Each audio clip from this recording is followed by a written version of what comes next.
Et bonsoir à tous pour ce petit live chill où nous allons ce soir un peu étudier les arts martiaux, essayer de voir lesquels sont assez un peu rares, on va dire. On va chercher un peu des arts martiaux un peu rares ou juste creuser un peu dans la technique certains arts martiaux.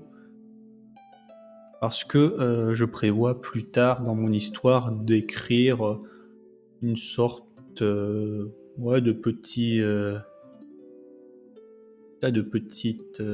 petit tournoi d'arts martiaux. Et j'ai envie de m'informer un peu. Donc bon, l'objectif de ce soir, c'est de trouver, on va dire, allez, une dizaine d'arts martiaux un peu stylés et les creuser un peu pour, bon, pas forcément les connaître parfaitement, mais au moins avoir quelques techniques et quelques contres, quoi. Donc, je vais séparer un peu tout ça, là, essayer de rendre le truc un peu lisible.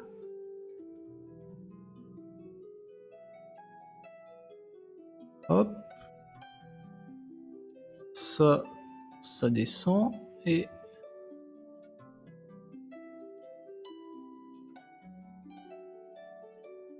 ça, je vais essayer de mettre ça là. Essayer de faire un truc à peu près moite-moite. Bon, on est loin du moite-moite, hein. Oi, oi, oi. Bon, ça va le faire, j'espère. Je sens que c'est beaucoup trop long, en fait. Non. Bon, écoutez, les gars, on a juste besoin des noms en soi, donc si on n'a pas le truc exact, de toute façon, on va chercher, donc bon. Alors, qu'est-ce qu'on a par exemple? On va commencer, du coup, je suis sur la fiche Wikipédia, et on va faire nos recherches comme des gens normaux. Hein, donc on va juste feuilleter un peu la fiche Wikipédia et éventuellement trouver des trucs qui semblent un peu intéressants. Alors, qu'est-ce qu'on a? Amkajutsu. Il est d'origine Amérique du Nord. Avec ce nom-là, c'est d'Amérique du Nord. Vous êtes sérieux? On va chercher, hein. Le Amkajutsu, qu'est-ce que c'est? Du Krav Maga? Quoi? Du Krav Maga? Ah bon? Merde. Mon VPN s'active. Origine. Ah, c'est du Jujitsu! C'est ça? En fait, c'est du Jujitsu. Wesh. Bon, d'accord, bon, on va laisser tomber ça. Abir. Qu'est-ce que c'est, Abir?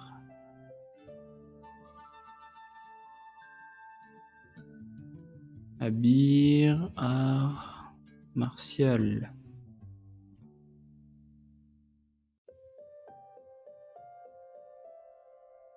Un art martial juif, l'Abir.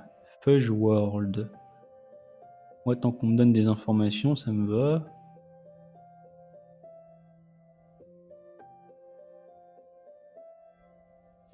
Un art martial biblique. De l'aïkido, du kung-fu et du self-défense. Aurait été transmis jusqu'à aujourd'hui au Yémen, un de ces deux guerriers étant d'ailleurs les gardes du corps du roi de Jordanie.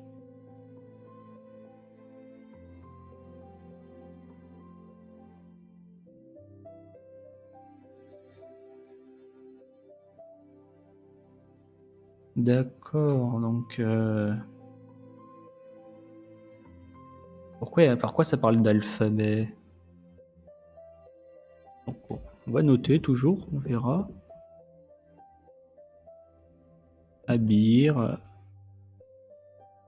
art martial juif, ressemblant à un mélange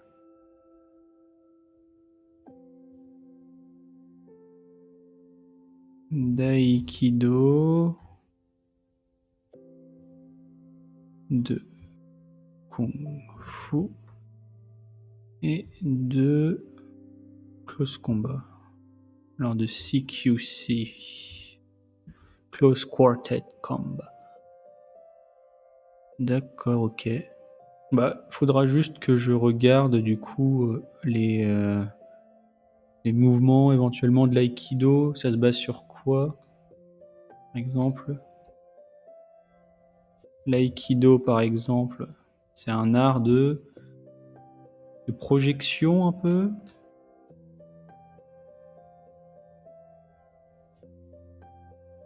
Qu'est-ce que... Enfin, aïkido technique...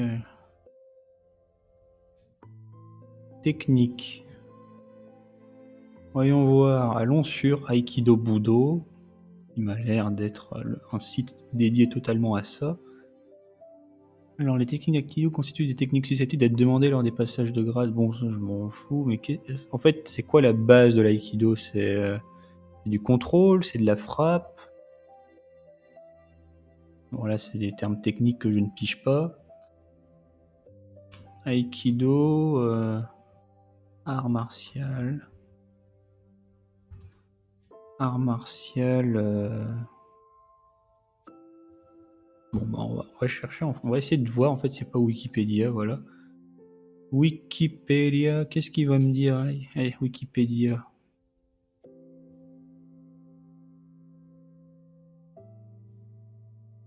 Moi, je veux savoir, en fait, c'est quoi dans la pratique, c'est quoi? Le fondateur de l'aïkido ne voulait pas entendre parler de compétition. L'accent est mis sur le développement complet de l'individu. Pendant les cours, les élèves observent l'enseignant faire les démonstrations de technique et travaillent ensuite avec un partenaire pour la répliquer. D'accord. Ils améliorent ainsi leur technique et leur compréhension de l'art, les mouvements, le positionnement, la précision et le rythme dans tous les aspects importants dans l'exécution des techniques.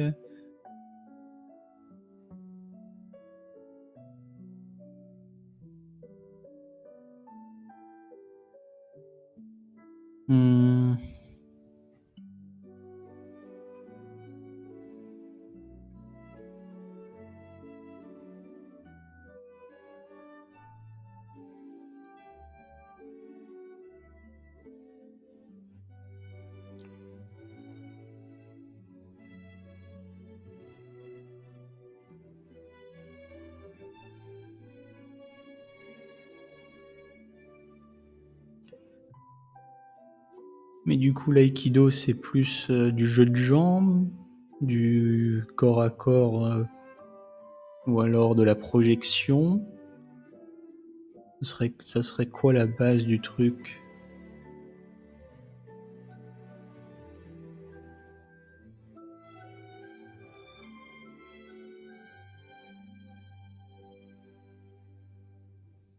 S'améliorer dans la bonne humeur. D'accord.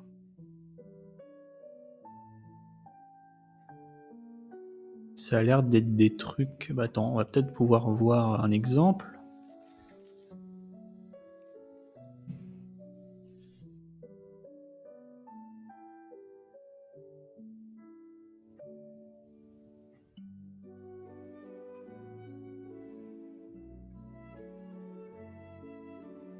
Donc c'est plus du contrôle de l'adversaire, quoi, que vraiment du dégât en soi.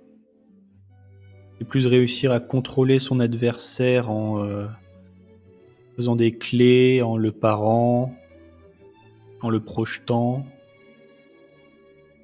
D'accord. C'est plus ça du coup, l'aïkido. Bon, bah, on va noter. Mélange d'aïkido alors.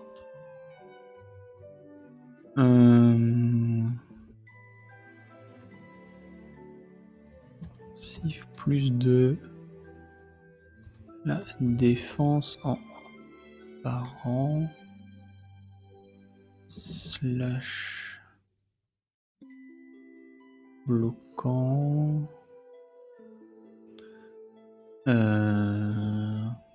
Immobilisant. Immobilisant l'adversaire. Donc c'est plus du contrôle, du crowd control. Alors le kung-fu. Alors on en entend beaucoup parler, mais sur le papier en gros c'est quoi? Il y a de la maîtrise d'armes je crois dans le kung-fu.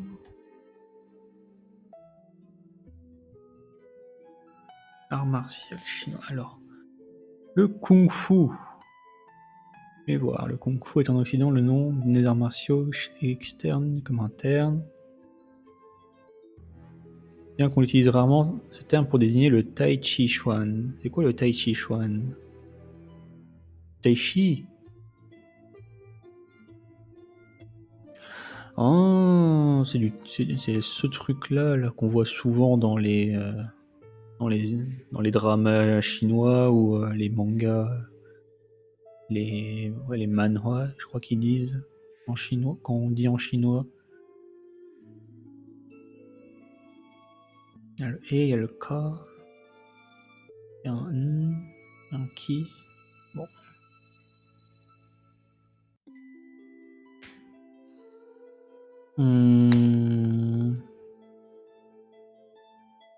Maîtrise, la possession d'un métier. Le terme est à rapprocher d'un point de vue sémantique à la notion d'artisan telle qu'il était usité. Ce terme désignait l'homme de métier qui, par un apprentissage auprès d'un maître, acquérait culture, technique et savoir-faire. Donc c'est le kung, du coup, et le fu désigne les techniques en tant que contenu, soit l'énergie qui a été investie dans l'acquisition des techniques les plus efficaces pour une possibilité accrue de fluidité. Donc le kung-fu, en fait, c'est un terme qui est très général, du coup. C'est pas juste purement les arts martiaux. Ok. Donc ici, on parlerait du kung-fu pour le combat, pour l'art martial.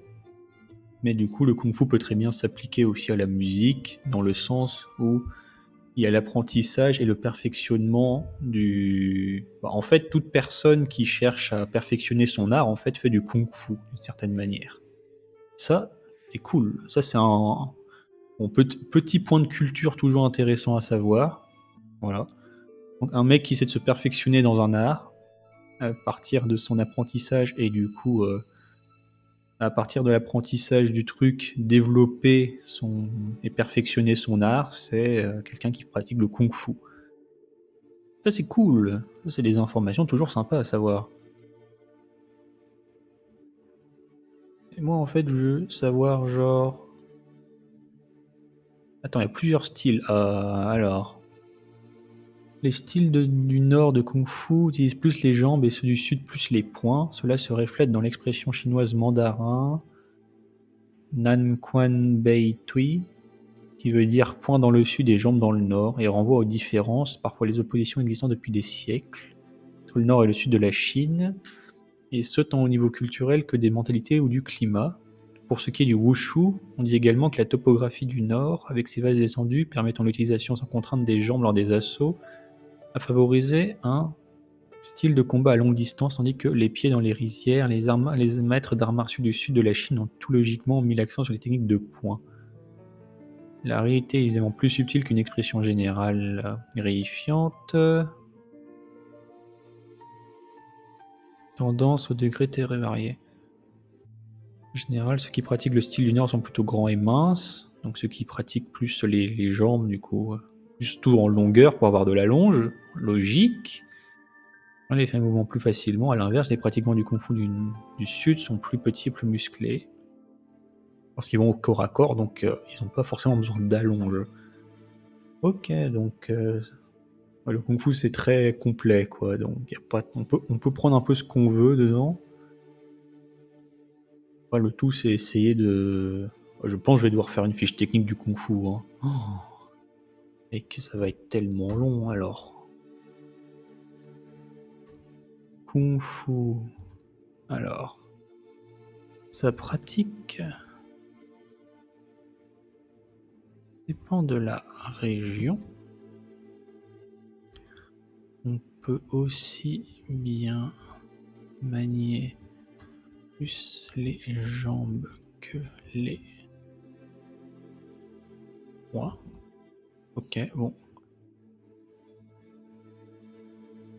Je vais synthétiser, hein. Je suis sûr que je vais rater 3/4 des informations, mais j'essaie de prendre juste ce que je peux utiliser parce que c'est ce que je comprends. Style externe et style interne. Qu'est-ce que c'est que ce truc? L'origine de cette distinction remonte à une épitaphe datant de 1669 et rédigée par l'historien Huang Zongzi en l'honneur d'un certain Wang Zhengyang. L'auteur souligne la supériorité technique de l'école interne, mais dissimule sans doute des visées politiques, soutenant ainsi les Ming, partisans du taoïsme, face aux Qing, Mandchous, partisans du bouddhisme principalement tibétain. D'accord. Bon, c'est des trucs politiques, ça, OSEF, ça. Sa construction fut poursuivie en Chine à la fin du XIXe siècle et s'inscrit d'une manière générale dans la confrontation entre les conceptions occidentales du Nord et les conceptions énergétiques de la médecine chinoise traditionnelle. Non, du corps, pas du Nord. Hein. D'accord, donc donc c'est deux écoles de pensée entre manier le chi, qui serait du coup l'énergie interne du corps, ou alors le, le corps, bah, du coup, manier son corps physique, quoi, et pas manier son énergie interne. Bon, vu que Vicrey est plutôt axé énergie interne, je pense on va plus partir sur des délires énergétiques. On va regarder un peu, il y a quoi dans le taoïsme. Bien que en soi, je peux totalement aussi prendre les autres, quoi. Mais bon, je m'éparpille parce que je sens que je vais me concentrer sur cette page pour le moment. Je sens que si je commence à chercher dans d'autres trucs, ça va me prendre 1000 ans. Sa construction fait poursuivi, d'accord. Donc bon,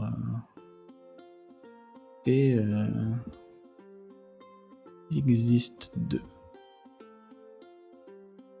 courants de pensée. L'un plus énergétique et l'autre plus axé sur le physique. Corps.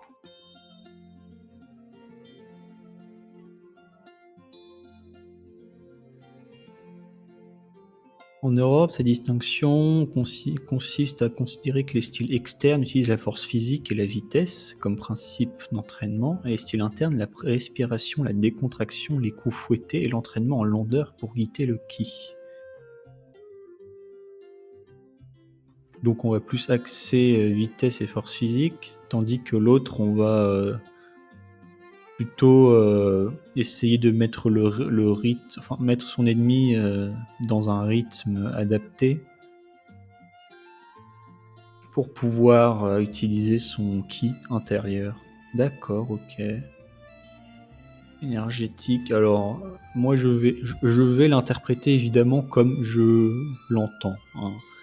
Ici, on me parle de respiration, de décontraction, donc je sens que j'ai l'impression en tout cas que par ce biais, ils essaient de mettre l'adversaire sur son propre tempo à soi, donc le diriger un peu dans le sens qu'il veut.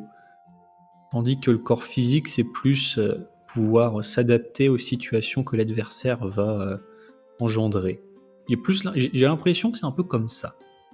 Moi, c'est comme ça que je le comprends, donc c'est comme ça que je vais le noter. Donc, plus énergétique, donc...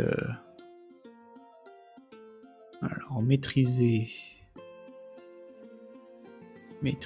sa respiration, prendre le contrôle du rythme du combat et mener la l'adversaire à sa guise. Alors éventuellement, évidemment, hein, je continue de le dire, c'est une interprétation libre. Très bien que la philosophie derrière soit totalement différente. Bon voilà, je m'excuse pour les critiques futures, hein. Ça reste une œuvre de fiction quand même, les gars. On va se détendre un peu. Voilà.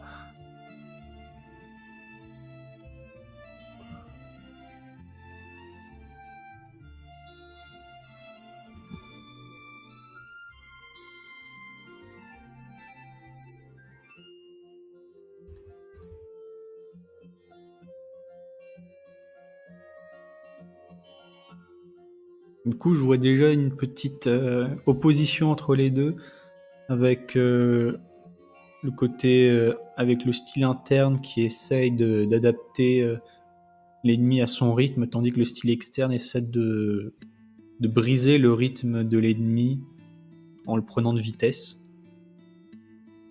Voilà, je vois un petit déjà,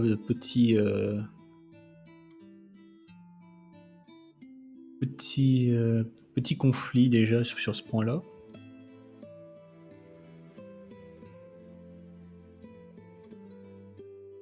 On dit aussi souvent que dans les styles externes, l'adversaire est autrui, tandis que dans les styles internes, l'adversaire est soi-même. Ouais, c'est ça, c'est apprendre à domestiquer son propre corps, tandis que, bon, après, c'est toute une philosophie derrière. Taiji Quan, le style Yang fut popularisé en Chine après 1956, notamment pour sa fonction thérapeutique, ou d'autres tels que les Shunshin Quan, Qing Qi Quan, Bang Guazhang, Liu He Ba Fa Quan, Ba Ji Quan.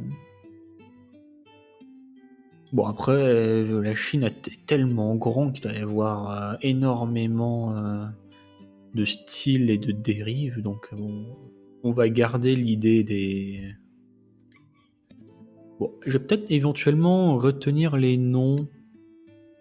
On sait jamais... Ah, quoique, en vrai... Non, je vais retenir les noms quand même.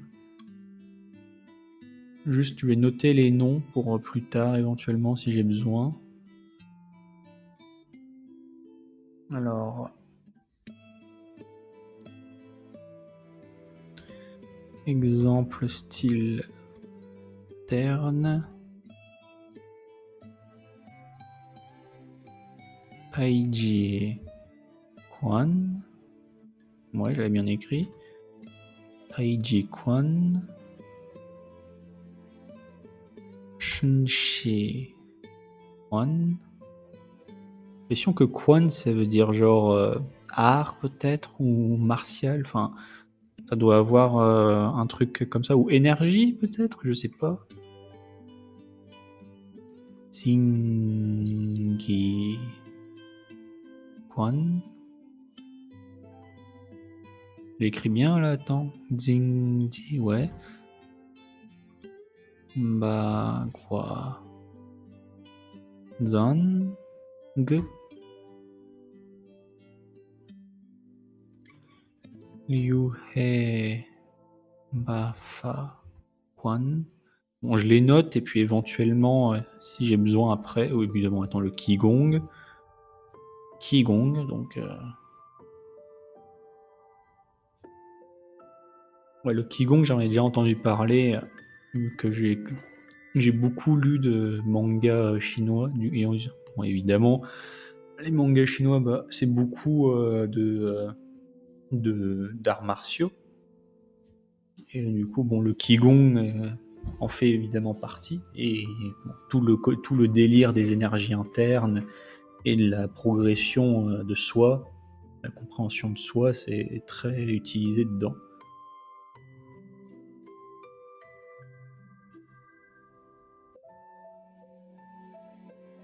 Examen des applications martiales du style externe. Est-ce qu'on marque? Peut-être, je vais voir s'il n'y a pas quelques styles externes aussi que je peux noter. Les arts martiaux externes sont qualifiés de pratiques dures, c'est-à-dire au mode physique agressif. On les oppose aux dites formes internes qui préconisent d'éviter l'opposition frontale et ainsi sur la supériorité de la souplesse. Ouais, ça veut dire vraiment les styles externes, c'est la castagne, quoi. Tu veux dominer ton adversaire à gros coups de poing. Tandis que le style interne, c'est plus éviter les attaques, les dévier pour vite agresser l'adversaire. Ok, bon, y a rien. Ouah. Quand même, les gars. Bon, après, peut-être ça, c'est pas facile à trouver des noms pour ça. Si, je pense, on peut inclure dans les styles externes, genre la boxe, le Krav Maga ou ce genre de choses, je pense. Genre vraiment les trucs qui font mal. Le premier truc auquel tu penses quand tu imagines des arts martiaux, quoi. Genre le karaté, le judo. Bien que le judo, c'est plus un truc pour maîtriser, immobiliser son adversaire que vraiment un art pour le blesser, j'ai l'impression, après avoir pratiqué, mais voilà. Alors, les arts martiaux chinois ont également été influencés par les diverses écoles de pensée et religions de Chine. De nombreux styles ont été fondés par des groupes de pratiquants influencés par l'une des trois principales régions de Chine développant les arts martiaux à main nue. Shaolin tibétain, style bouddhiste autre, c'est-à-dire... pourquoi autre? Donner des noms, quoi. Bon.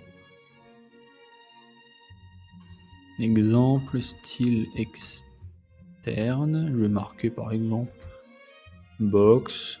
Je suis même pas sûr si le Krav Maga, c'est vraiment de la pure baston. Enfin, s'il n'y a pas un délire depuis. Je sais pas, je connais pas, donc faut vérifier quand même avant de noter des conneries. Krav Maga, Wikipédrome. Combat avec contact est une méthode de combat qui met l'accent sur l'apprentissage et le développement des capacités d'autodéfense, développée comme système militaire d'autodéfense et le combat par l'armée israélienne, oui d'accord.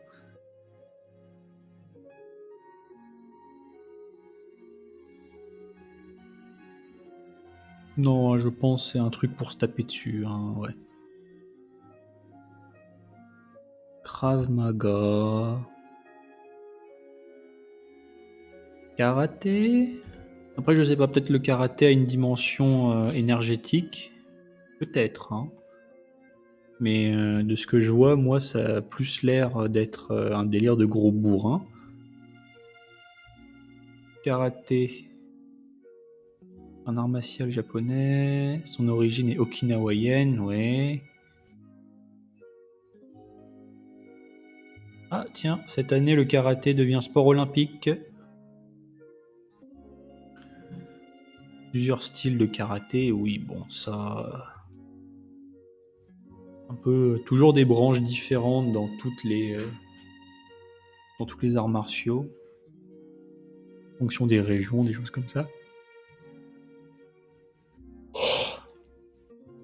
Moi, je vais marquer judo, et que c'est voilà. Bon, je vais pas en noter plus.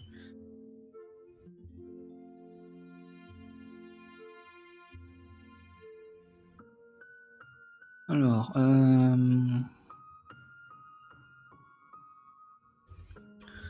les arts martiaux chinois influencés aussi par les écoles de pensée bouddhisme, merde, bouddhisme, c'est pas comme ça que ça s'écrit bouddhisme? Ah non, j'ai marqué avec des D. Bouddhisme.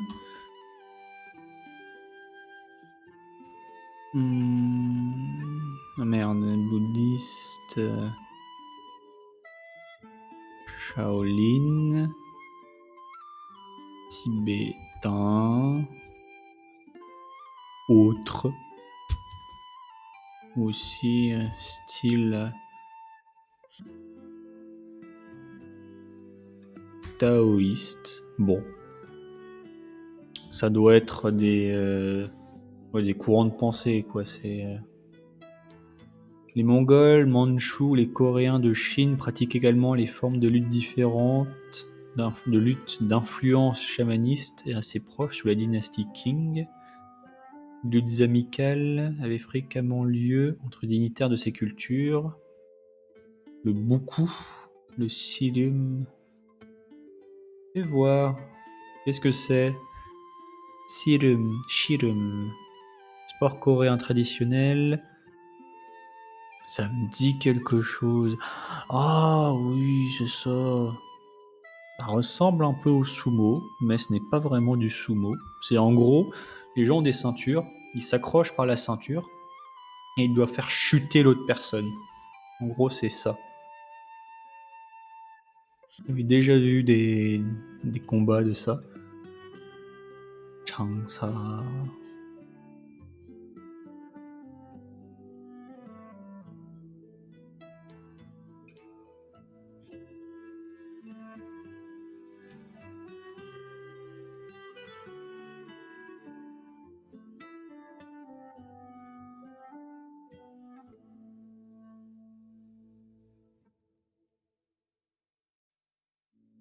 C'est ça, ouais.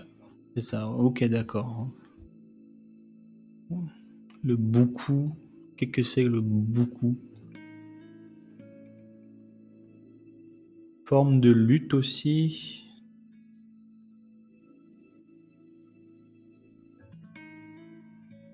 L'ancienne race de sport et le Balisuki.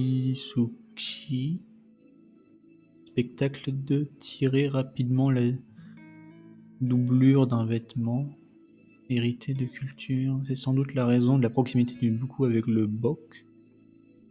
Des Mongols ayant gouverné pendant les dynasties Yuan et Ming, puis lors de l'invasion par Esen Taiji, des Oirats, territoire des Jurchens, je ne sais pas si je prononce bien, la culture mongole imprégna largement la culture mandchoue, le buku n'est qu'une de ses particularités.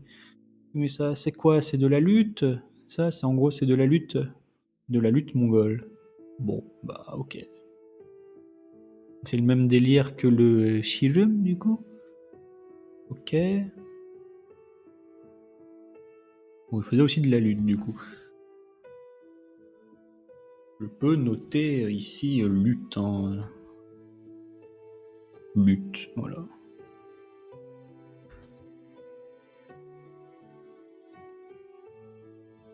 Errant. Type de lutte.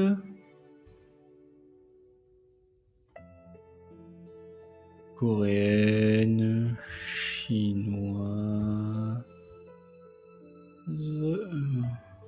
mongole, 3 petits points. Bon, après, je vois en gros c'est quoi la lutte, donc pas trop. Et si j'ai besoin, je noterai plus tard. Guise d'innombrables styles d'arts martiaux chinois. Commodité, depuis la fin, on les classe en voie externe et voie interne. Waija, Neija. Peut-être les noter, ça peut être intéressant pour les appeler. Du coup, c'est Neija, c'est ça? Neija. Et la voie externe, c'est Waija.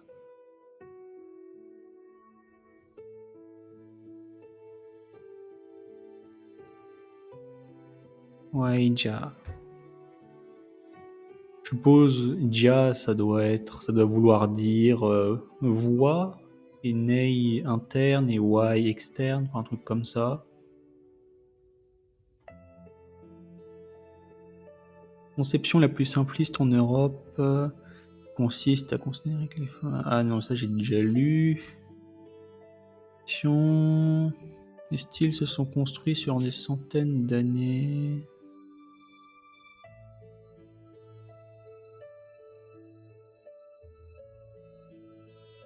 La décontraction pour guider le souffle ki, la lenteur pour la justesse de l'apprentissage.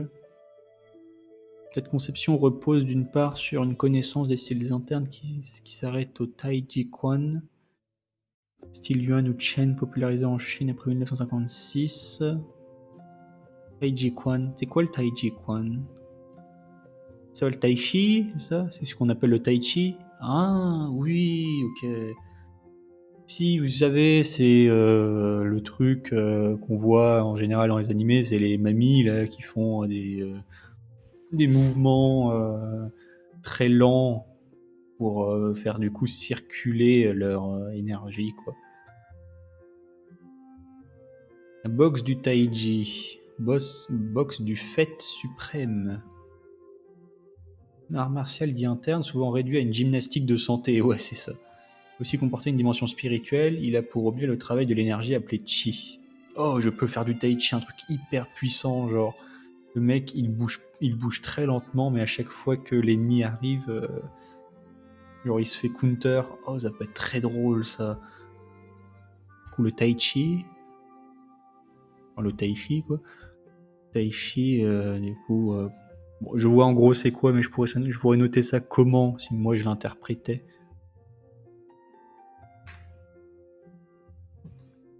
Art de manipuler son chi interne pour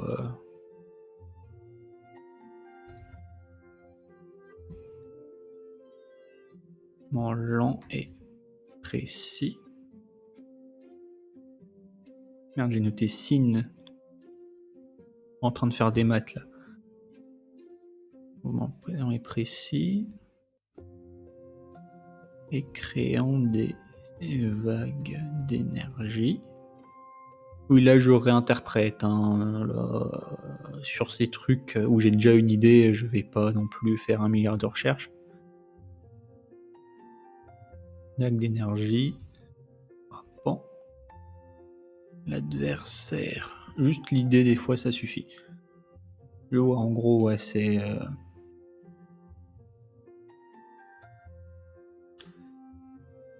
la maîtrise de son chi interne en faisant des mouvements lents et bon, c'est une sorte de gymnastique, spirituelle quoi, pour son énergie. Ouais, c'est ça, c'est une gymnastique de chi.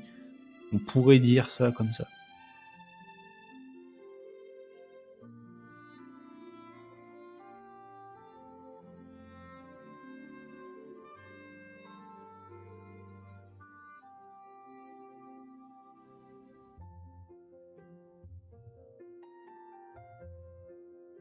Les styles se sont construits sur des centaines d'années, certains ont disparu.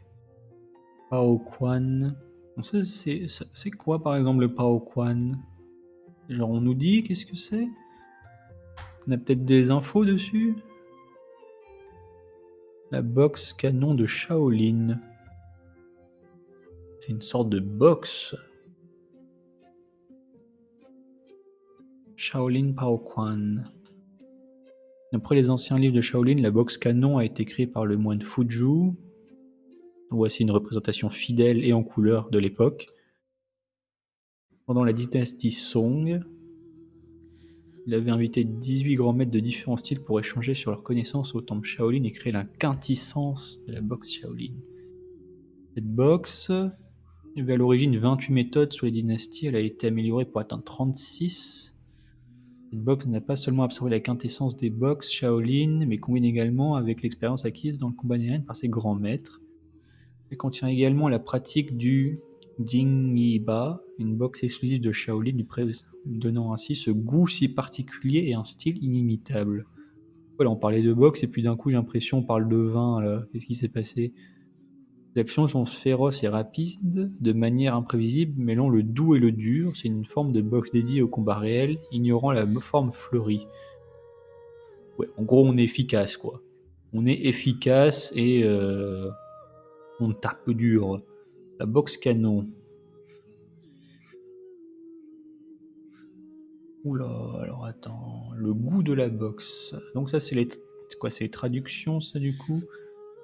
Cette boxe doit être suppliée pour être apprise, l'interne doit être élevé, l'externe doit être suivi, l'action de s'élever doit être brutale, l'action de se baisser doit suivre, frapper doit se faire proche de l'adversaire, le souffle doit être pressé, boxer comme l'explosion d'un canon, démolir le corps de l'ennemi. Ah donc c'est une boxe très violente quoi. D'accord, je pense que je vais le noter ça, ça peut Toujours sympa, tu vois, un petit bout d'histoire comme ça, tu vois. Et ça, c'est ce genre de box un peu rare que je cherchais, enfin pas de box, mais d'arts martiaux que je cherchais. Alors,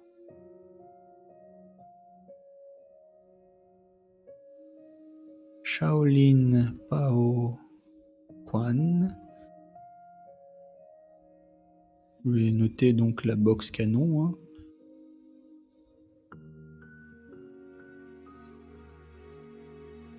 Shaolin.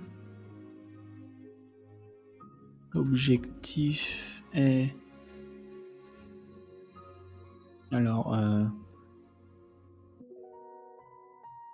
elle vient de plusieurs styles de boxe. Shaolin. Pas comme ça, Shaolin.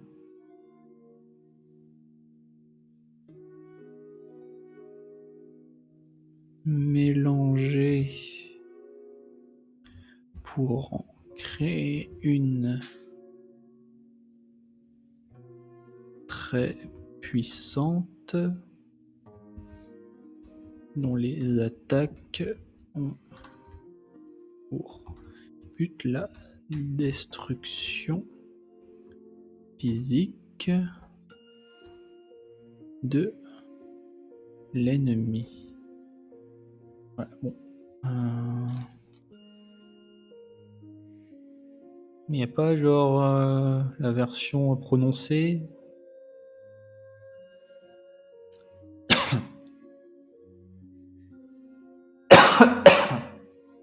Pardon. La traduction de la boxe canon transmise par Luo Wang, c'est un travail magnifique de l'école martiale orthodoxe du mont Shao. La boxe canon, considérée comme la reine des boxes, toutes les techniques qui s'élèvent s'élèvent droit jusqu'au ciel, font s'effondrer l'ennemi. Les mains, les pieds, le corps, les déplacements sont comme un ouragan de symboles. Boxer comme l'explosion d'un canon, le corps comme un dragon évité extrêmement rapidement et tous les démons auront peur. Donc ça se base sur l'esquive et les attaques, les contre-attaques, les attaques fortes, quoi.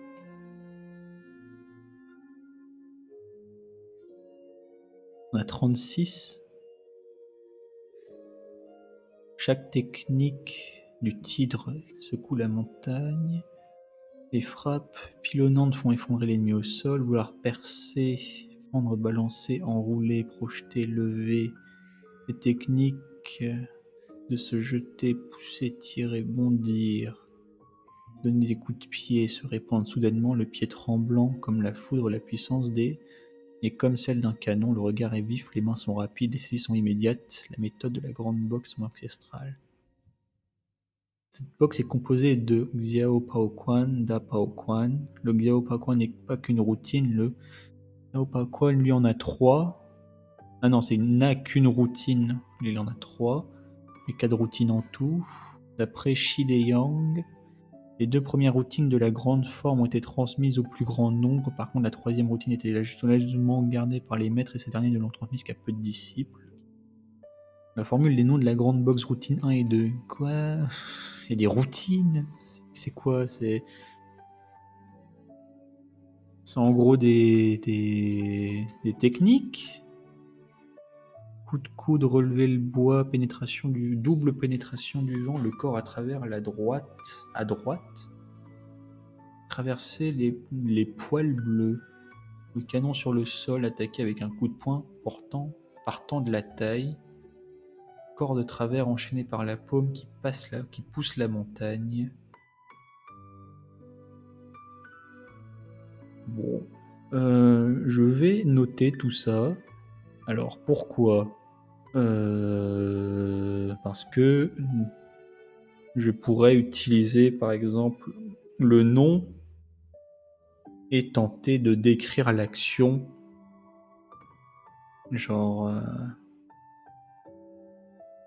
ça peut être intéressant. Bon, je dis pas peut-être que plus tard ça va... Oh purée. C'est long. time, s'il vous plaît. Je ne les veux pas pencher.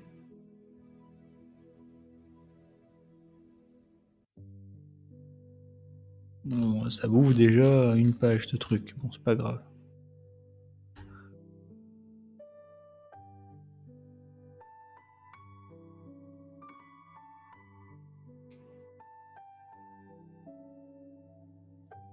Donc c'est une méthode agressive qui vise à détruire l'ennemi, hein, en gros.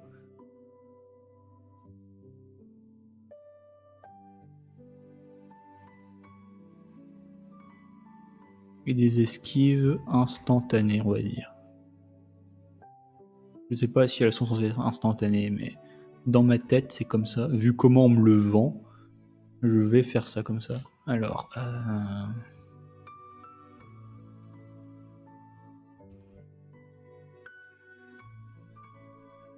les arts martiaux. Voilà. Je l'enregistre, comme ça au moins je ne perds pas.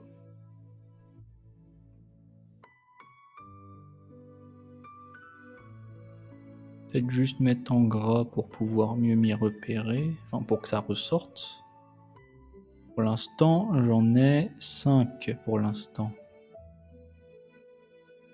Je dis pas, c'est cool.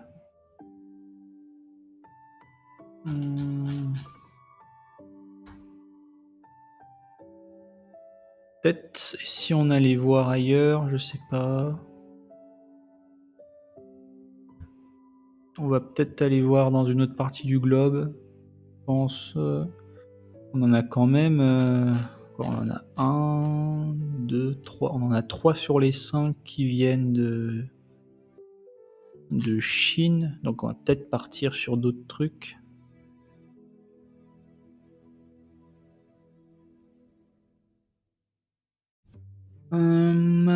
Voyons voir.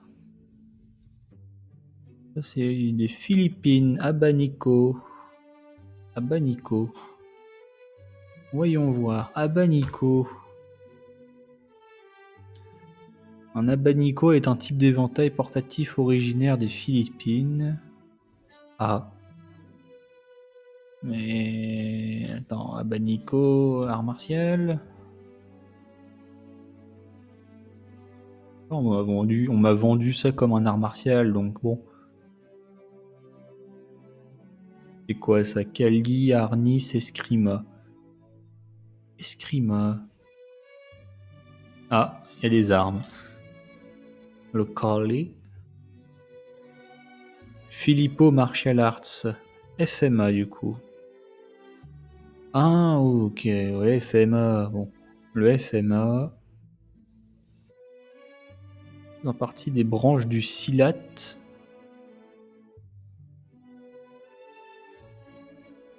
Peut-être regarder c'est quoi le Silat en fait. Ça m'a l'air un peu plus vaste. Penka Silat, Bersilat, Silat FMA. Bon, il y a 3 branches déjà.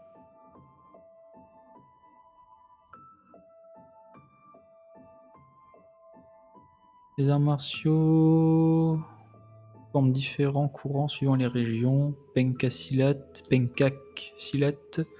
En Indonésie, c'est l'association de deux groupes principaux, le Pencak qui présente les pratiques non guerrières, les Budo japonais, et le Silat qui représente les pratiques applicatives au Bujutsu.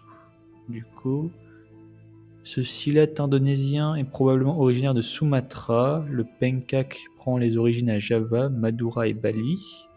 La combinaison de Pencak et de Silat s'est effectuée en 1948 lors de la création de la première fédération indonésienne de Pencak Silat, l'Ikatan Pencak Silat Indonesia. Ok. Silat FMA, comprenant principalement le... Bon, ça du coup c'est le KAE qu'on a vu à l'instant. Il y a aussi d'autres courants moins répandus. Le Kali se trouve surtout dans le sud de l'archipel, l'Arnis. Voilà, ok. Et alors du coup c'est quoi? C'est... Peut-être on peut décrire un peu, il y a quoi dans l'idée? Peut-être la philosophie derrière, c'est quoi? C'est à partir d'armes, hein. C'est avec des armes que ça se pratique, ce truc. Ok.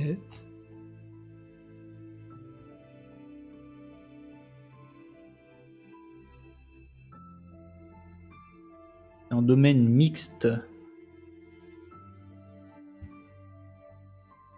D'accord. Bah, je suppose que ça veut dire ça aussi bien... Ouais, c'est ça, d'avoir les pieds, les jambes et puis des armes, quoi. Je pense. Bon, je vais peut-être pas aller sur ça.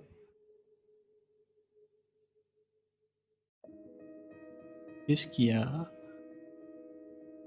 Agressive, combative, instinctive, martial arts, Asima. Asima, ok, on va regarder c'est quoi Asima. C'est une société, non, je parle de l'autre Asima. Art martial. Des Philippines aussi. Ah, bon bah alors on va regarder. Qu'est-ce que c'est le Asima? C'est un acronyme, ok, c'est un système d'art martial développé à un niveau conscient. Les fondateurs ont gradé et étudié de nombreux arts martiaux sur une période de plusieurs années. Mais ils n'ont pas seulement sélectionné les techniques, ils les ont condensées. Ils ont condensé ce qui est nécessaire de savoir pour pouvoir survivre et surmonter un vrai combat, où il n'y a pas d'étiquette ou de soumission. Donc un combat à mort, hein. Donc l'ASIMA, c'est un truc pour les combats à mort. Aucun autre art martial est enseigné de la même manière ou a été développé avec une telle honnêteté et un sens de la critique. ASIMA n'est pas qu'une liste de solutions faciles, c'est une étude sur la dynamique du combat. Donc qu'est-ce que tu as si tu fais de l'ASIMA? Tu es plus fit, un hobby. Oui, bon, ok, hein, et moi. Ah oui, bon, ok, d'accord, bon, c'est un truc de combat à mort, quoi. Un truc pour les combats à mort. Bon. Après aussi, vu le nom, je me doutais bien que c'était pas pour autre chose. Asima. Vous, ça vient des Philippines, c'est ça? Non, ça vient des Philippines, ce truc? Ah, c'est pas marqué, mince. Asima origine. Philippines.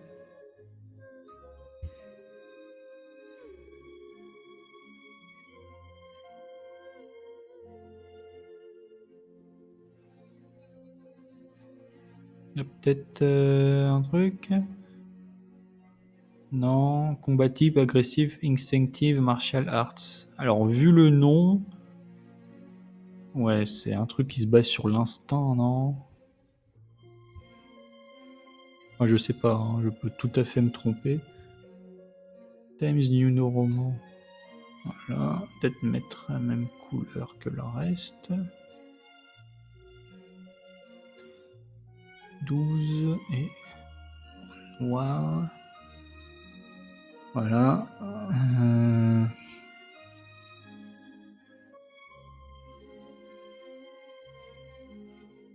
Peut-être voir des images.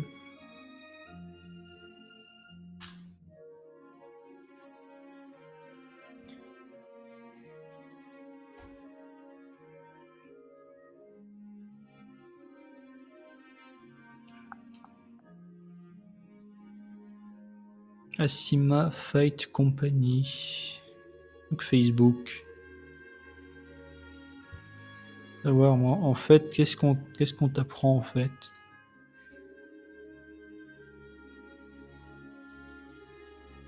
Euh...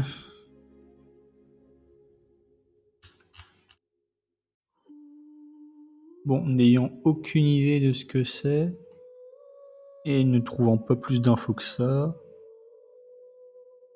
donc c'est un truc qui m'a l'air agressif, combative, instinctive, martial arts. Bon, bah, on va l'improviser du coup, hein. Il y a forcément des trucs sur la cima, mais je trouve pas. On va regarder peut-être la vidéo. Kali escrima de l'art martial à la self-défense moderne.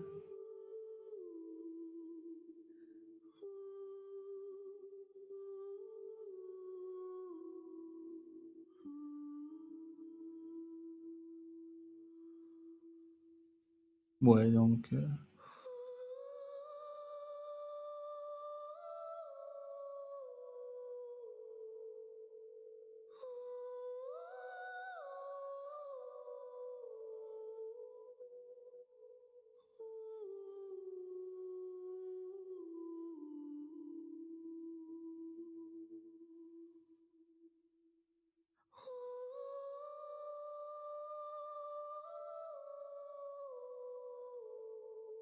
oh les mises en scène!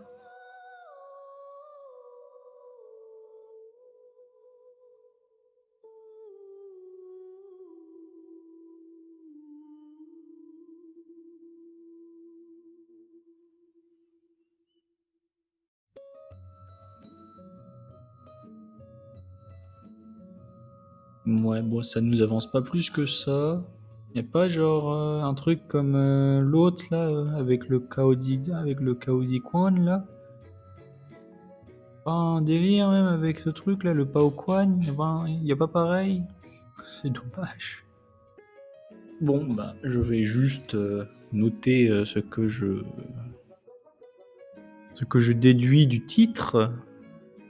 Donc, un martial, axé sur survie en combat réel.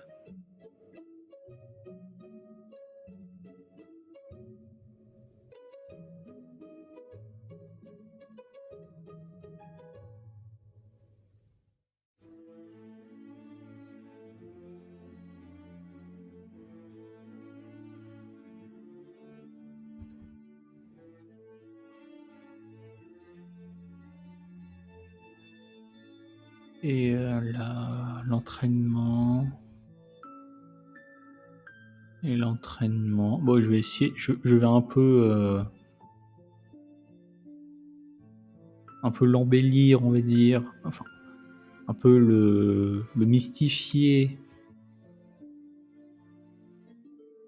Et l'entraînement se fait purement à l'instinct de la personne, ce qui fait que chaque individu a son propre Asima. Ouais, en gros, vu que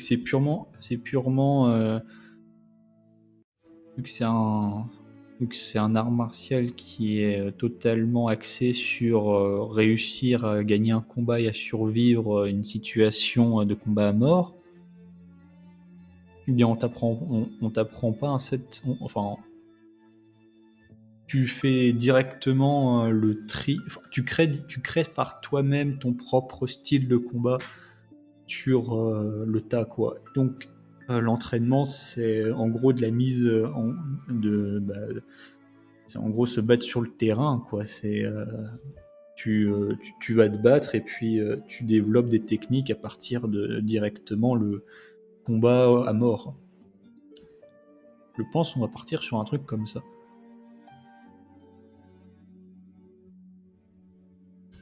Ah oui, je donne peut-être une image totalement fausse, mais bon.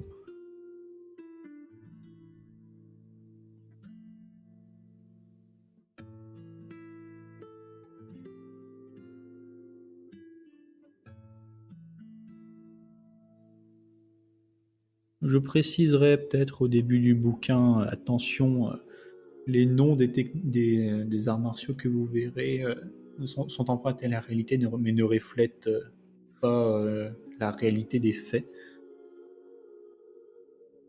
Enfin bon, après, les gens, ils vont bien se douter que c'est exagéré, quoi. toute façon, ils vont tous utiliser de la vicrée, hein, donc avec ce mec-là, par exemple, si je prends, il y aura par exemple pilonner avec le poing, arracher le cœur. Bon, on va peut-être pas faire arracher le cœur, mais quand on dit, je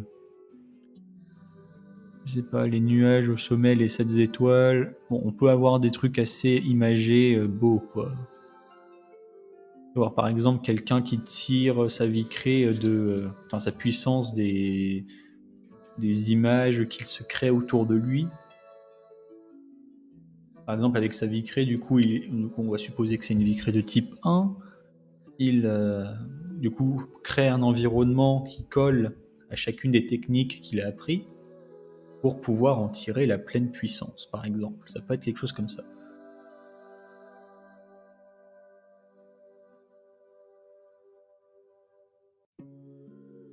Ici, du coup, c'est une technique d'étranglement, ça, on est d'accord. Le tigre serre dans ses bras la tête. C'est étrangler la personne, ça. Le corps de travers à gauche, enchaîné avec un coup de pied tranchant qui fend en deux.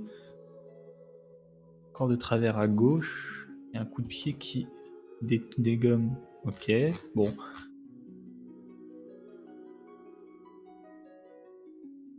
Bon, le Asima, j'invente totalement. On verra, on verra. On peut éventuellement revenir dessus.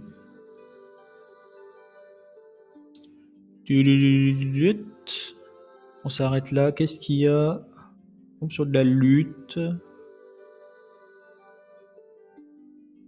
Du lotard. C'est un truc pour le combat antiterroriste. Luhanshi Pacho. Les 18 mains de Bouddha. Oh. Qu'est-ce que c'est que ce truc encore? Les styles des 18 mains. Alors fais voir. Rebonjour. C'est quoi? C'est un truc qui se base sur des enchaînements? Ça, des enchaînements rapides?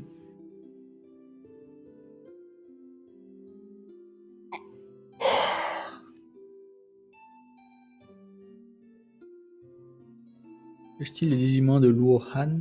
C'est Luo Han? Pas de Bouddha du coup, c'est de Luo Han. Bon.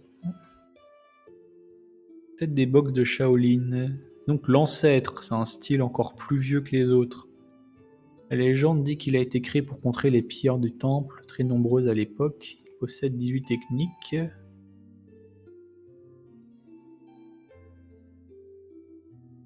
La box des 5 animaux.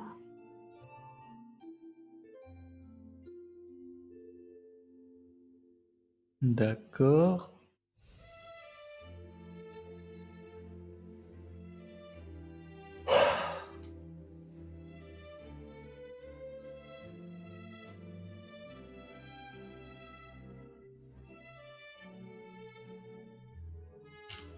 Une sorte de box un peu protéger les temples, du coup.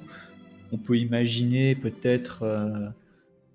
ouais, je peux le noter, ça peut être une box qui peut être, par exemple, pour se battre contre les démons. Ça peut être, vu que j'ai des démons dans mon histoire, ça peut être sympa. Du coup, je vais coller ça là.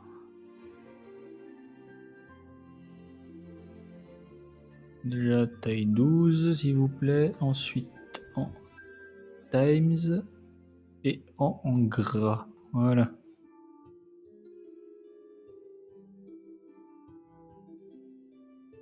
Style des 18 paumes de Bouddha. D'ailleurs, Bouddha, c'est comme ça. Non, nous, on l'écrit avec un O en plus. Bon. Les 18 paumes de Bouddha.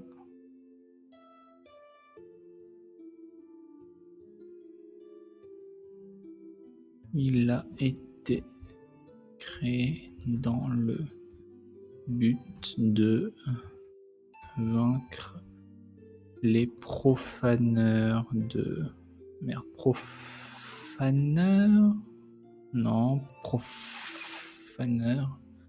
Ça s'écrit pas comme ça? Les profanateurs. Bon. De temple.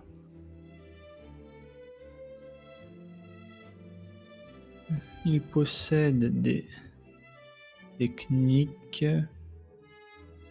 permettant de vaincre les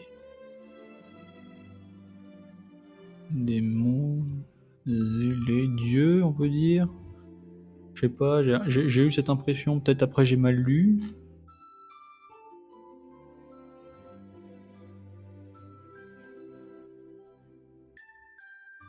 Chacun renverse les divins et les diables. Ouais, c'est ça.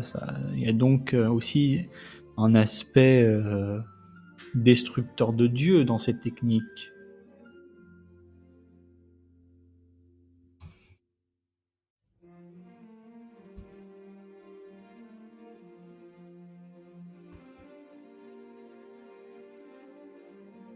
Bon, évidemment, je vais pas me limiter à son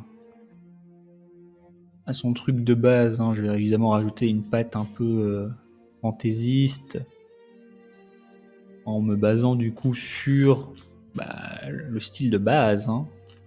Donc je vais rester dans la même idée que ce truc, mais bon, évidemment, je suppose que si on pouvait aller battre, si on battait des diables et des dieux régulièrement toutes les semaines, je pense qu'on entendrait un peu plus parler, quoi.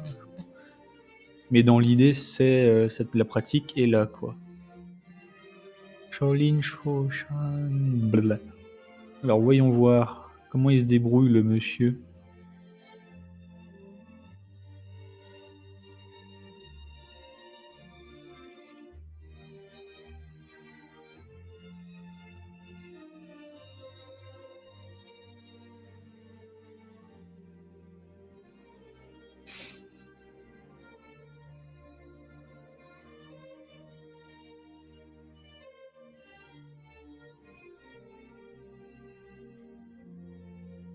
Pourquoi quand je regarde des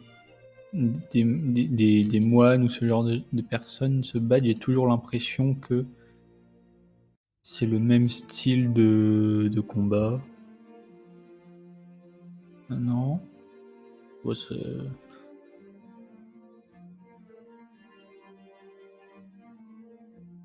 je dois pas avoir l'œil pour ça.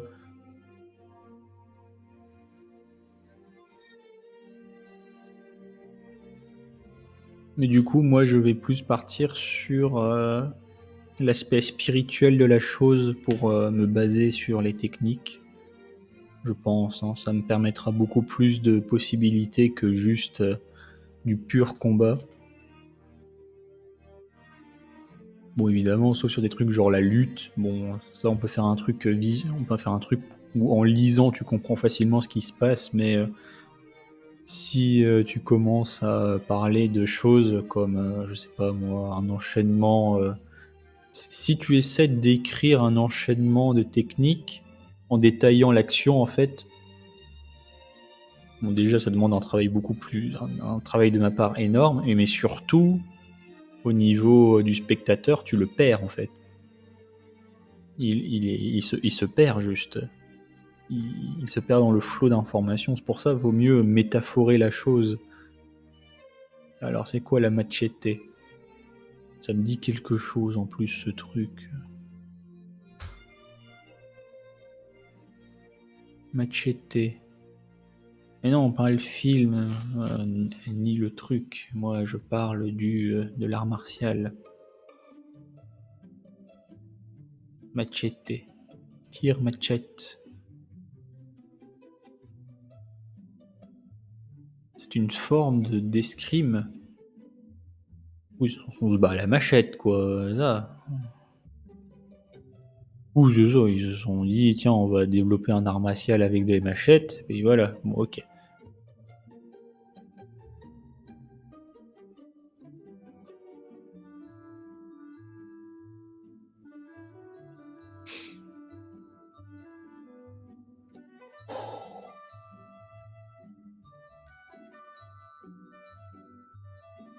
MG Bois. D'inspiration africaine. C'est-à-dire...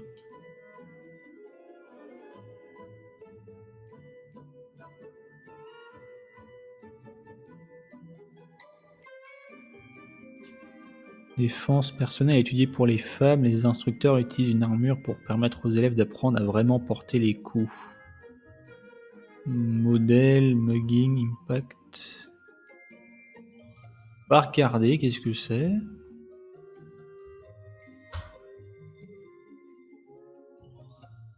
Du Kempo? Quoi?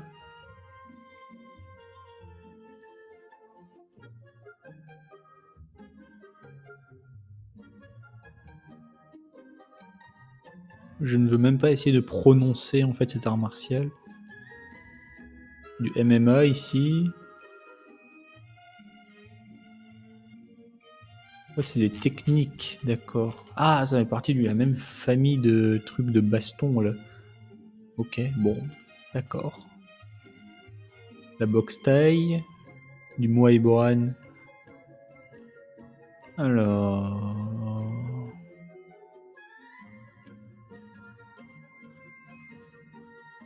Pas ce truc qui genre tue. Techniques de coups des genoux sont particulièrement marquées. Utilise des techniques issues des animaux. Ah, c'est à partir des animaux qu'ils utilisent. Les arts martiaux, bah ça peut être très imagé ça. Muay Boran.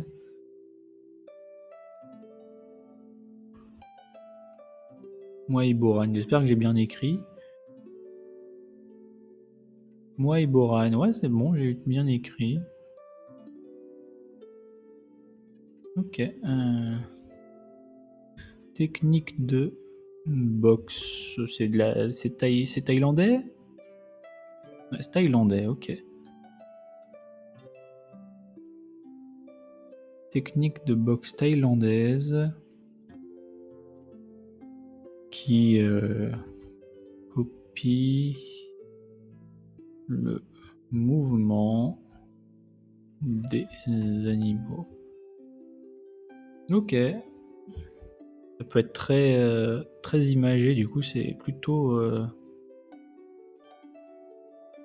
peut être plutôt sympa à décrire. Mudo. Les arts martiaux coréens. Alors, fais voir. Kyondop. Subak. Subak. Sérieux. Subak en coréen, donc c'est le nom d'une école et aussi ça veut dire pastèque. Super. Taekyon. Taekwondo, non? Taekyon. Qu'est-ce que c'est que le Taekyon? C'est pas fini encore? Repeat tracklist. Le Taekyon. Un art martial est caractérisé par des mouvements fluides et légers couplés à un jeu de jambes rythmique et évasif. Ah oui, c'est ça, c'est le taekwondo. C'est ça, non? Qui donne une apparence dansée. Les peuples coréens le considèrent comme la forme originaire de tous les arts martiaux pratiqués en Corée. D'accord. Taekwondo serait un art martial antique créé par des populations troglodytes. Troglodytes qui veut évidemment dire vivant dans des cailloux. Hein, voilà, vivant dans des grottes, des trucs comme ça. À l'époque des Les écrits chinois de l'époque des Trois Royaumes font référence à un type de technique à main nue arrivant de Chine, le subak. À l'heure actuelle, nous ne sommes pas sûrs s'il s'agissait d'un terme générique ou d'une discipline particulière. La fresque murale du IVe siècle de la tombe de Myeong, en Corée du Nord, illustre ce qui pourrait être une forme antique du Taekyon.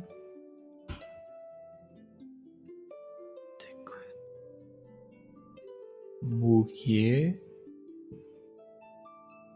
À partir du XVIIIe siècle, le subak fait progressivement place au Taekyon dans les sources écrites. Très populaire pendant la dynastie Joseon, le Taekyon était pratiqué à tous les niveaux de la société en tant qu'art martial et jeu folklorique. Réprouvé par les élites néo-confucéennes, sa pratique en fut affecté et entamé une longue période de déclin jusqu'à la fin du XIXe siècle. À l'époque de la colonisation japonaise, les arts martiaux indigènes furent frappés d'interdiction par les autorités et le Taekyon faillit alors disparaître. À l'issue de la guerre de Corée, il ne restait plus qu'un seul maître en activité, Songdok-ki, du village de Sajik, dans le nord de Séoul. Sorti au grand jour après plusieurs décennies, il transmit son savoir à de nouvelles générations d'élèves, sauvant ainsi l'art de l'extinction. Pour ces raisons, le Taekyon fut considéré comme patrimoine culturel intangible, Hangul, blablabla, par la République de Corée le 1er juin 1983. Il est le seul art martial à bénéficier d'une telle reconnaissance par le Shillum. En 2011, l'UNESCO l'inscrit dans sa liste représentative du patrimoine culturel immatériel de l'humanité. D'accord. Et on peut. Donc en gros, c'est du taekwondo, quoi. C'est une forme de taekwondo un peu plus. Enfin, c'est l'ancêtre du taekwondo, quoi. D'une certaine manière. Ok. Tekken. Et peut-être on peut avoir. Peut-être on peut avoir peut-être des vidéos, peut-être. Pour se faire une petite idée.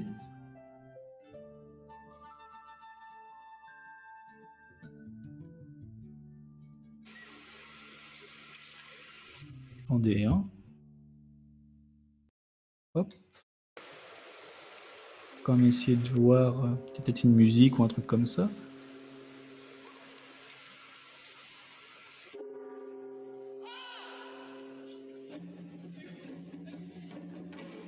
Ouais, en effet, c'est très dansé, hein.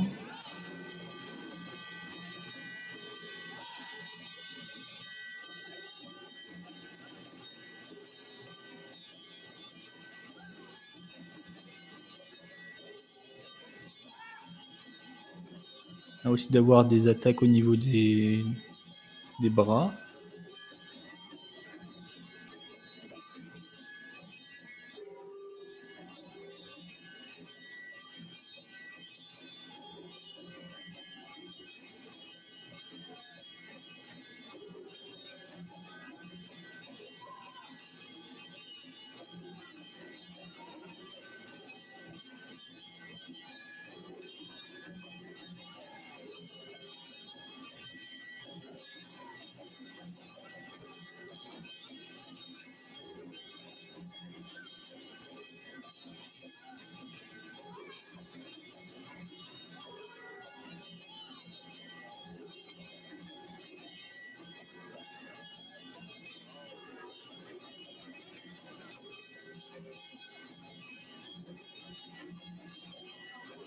Mais c'est principalement les jambes quand même. Tu derrière, il s'amuse, il fait des roues.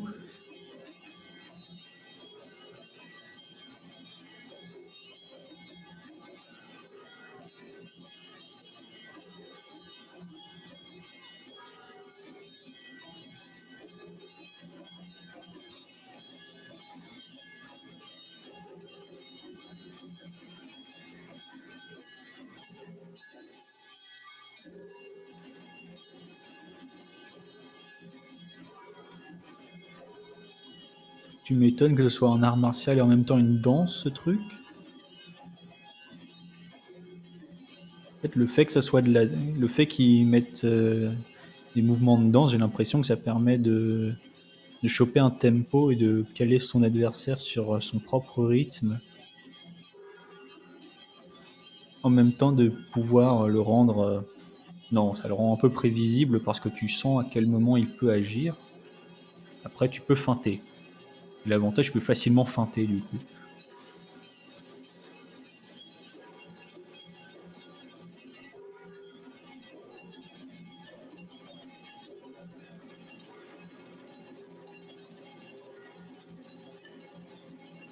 Et c'est prenant hein, quand tu regardes bien. Oh.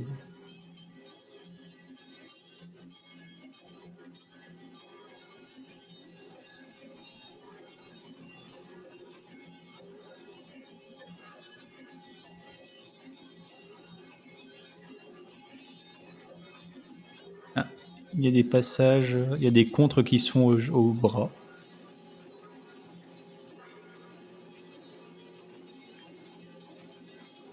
J'ai bien envie de le noter celui-là.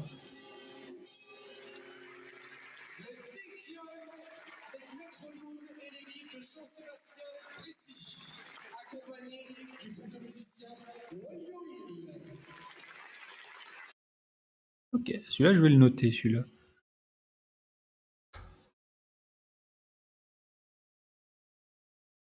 Tekken, ancêtre des arts martiaux coréens.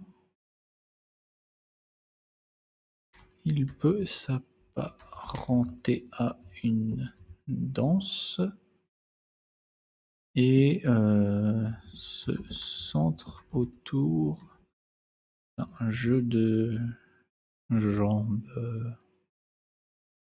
rapide.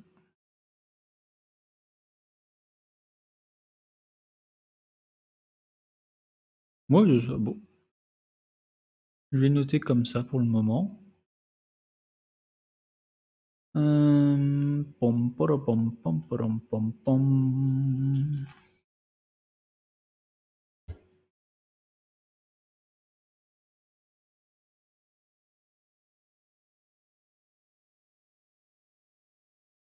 Alors là, on a combien déjà? 1, 2, 3, 4, 5, 6, 7, 8, 9. Allez, on en trouve encore un autre et on va s'arrêter là, je pense. On aura peut-être on aura déjà une petite base. Après, évidemment, peut-être en rechercher plus tard, mais pour ce soir, je pense que ce sera déjà pas mal. Ah, il y a les Musui maintenant. Ça nous mène à exactement la même page. C'est génial.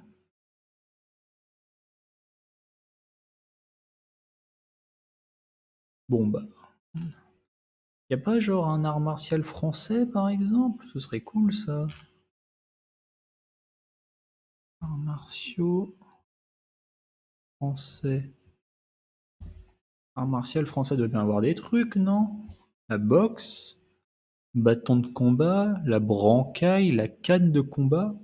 Oh, on se bat à la canne en France.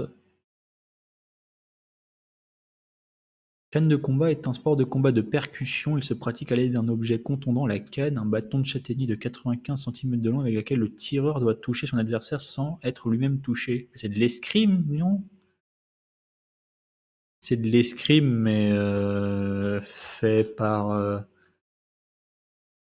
les gamins quand on se baladait en forêt et qu'on récupérait deux bâtons, quoi. En fait, on faisait pas de l'escrime, on faisait de la canne, de combat. C'est ça que t'es en train de me dire. D'accord.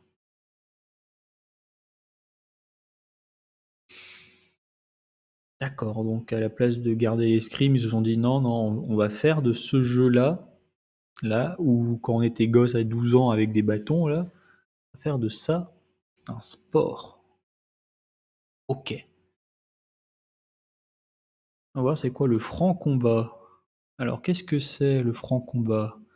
Art martial créé en 88, fondé sur la stratégie et la compréhension des rapports humains. Ses pratiquants sont reconnaissables à leur kimono rouge sur des ceintures noires,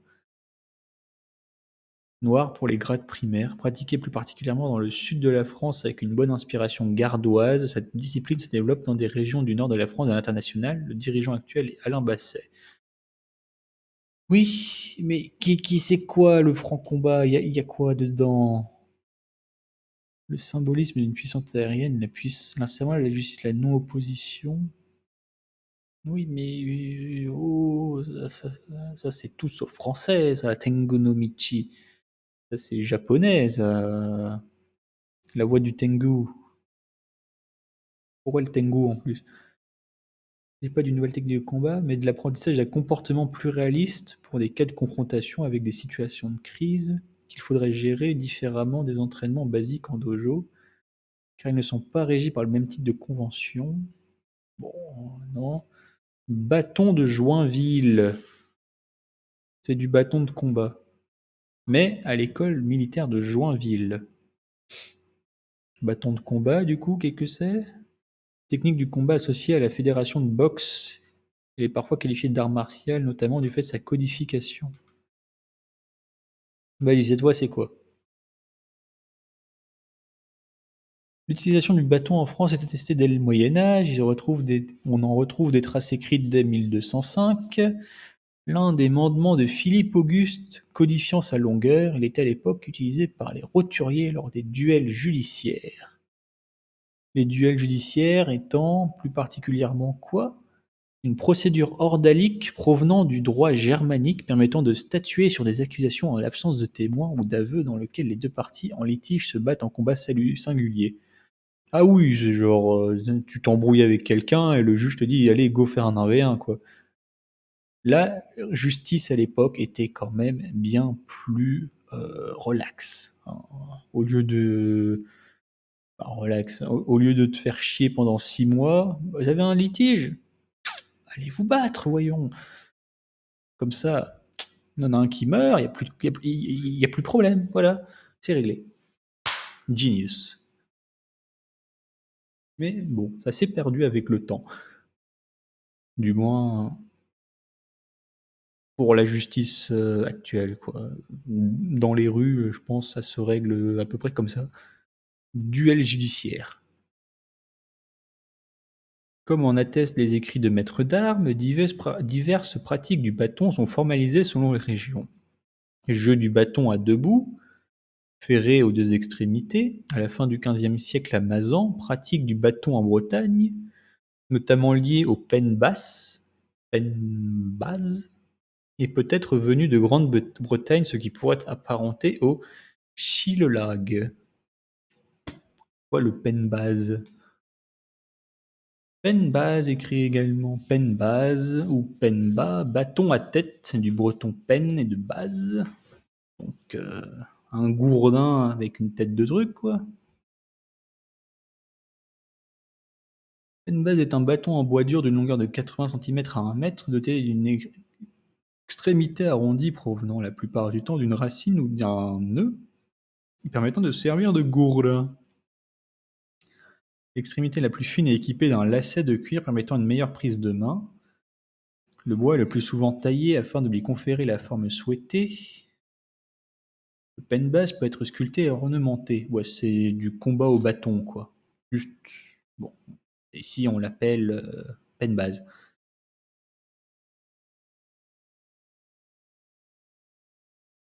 Traitement lié à l'histoire de la savate ou boxe française, ce sport apparaît au XIXe siècle. La canne est associée aux bourgeois des villes et le bâton aux paysans des campagnes. Cette technique fut popularisée dans la série Chapeau melon et bottes de cuir par le personnage John Steed, qui se battait avec sa canne selon ses techniques, méthode dite méthode Lafon. Concernant la codification en tant que sport de combat, elle date de 1978 et provient de l'immense travail de codification effectué par Maurice Sarry. La canne de combat ou canne d'armes ou encore canne française désigne particulièrement cette approche sportive. Le terme bâton de combat, quant à lui, est un peu plus proche des notions de défense personnelle et est en général appliqué par des professionnels du combat. Cela n'est pas le cas avec le bâton français, qui est plus une forme d'échange avec un partenaire qu'un assaut au sens combat. Le bâton mesure en général 1,40 m tandis que la canne, elle, mesure 95 centimètres. Ok, d'accord. Bah dis donc, ils se sont donnés hein, pour trouver l'origine du combat à la canne. Bâton de combat. Et B. Pour le bâton fédéral. Ah, le bâton fédéral. Le bâton se tient à 2 mains, les pouces dirigés l'un vers l'autre, au bout du bâton, avec un espace d'environ 20 à 30 centimètres entre les 2 pouces. La main placée la plus proche du haut du bâton est la main directrice, c'est elle qui dirige le bâton, tandis que la seconde sert de soutien et accompagne le mouvement du bâton. En position de garde, le pied opposé à la main directrice est en avant. On retrouve les 6 coups codifiés de la canne de combat. Brisé, coup donné en tête, et son pendant l'enlevé. Son pendant, c'est-à-dire Genre le contraire de...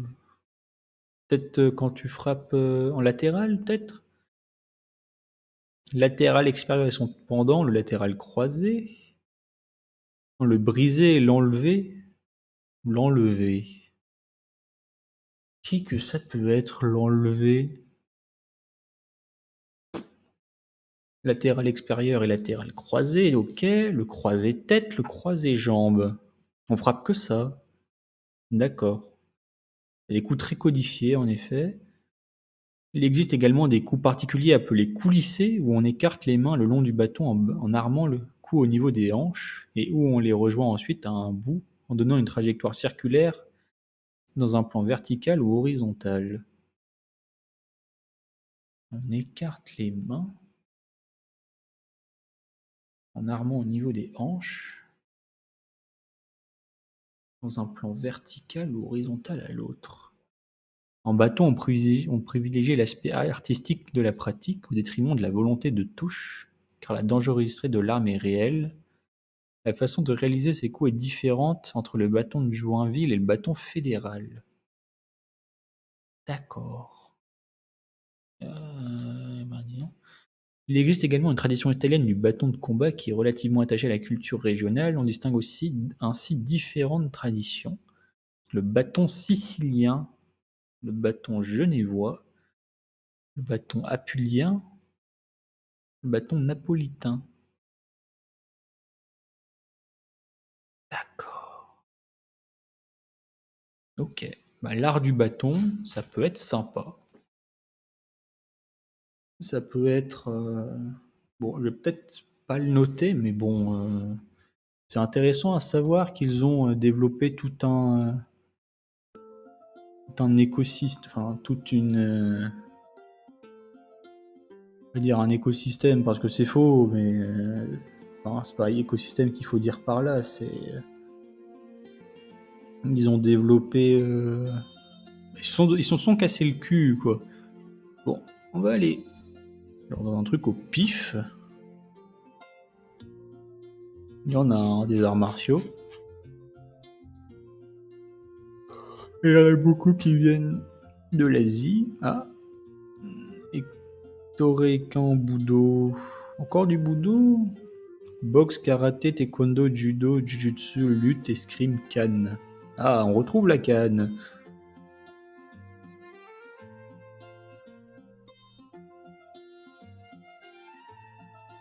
C'est quoi le dernier? Zweihander, deux mains.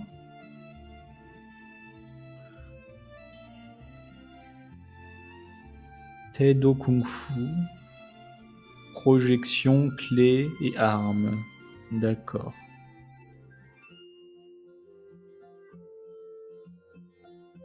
Ouais, ok.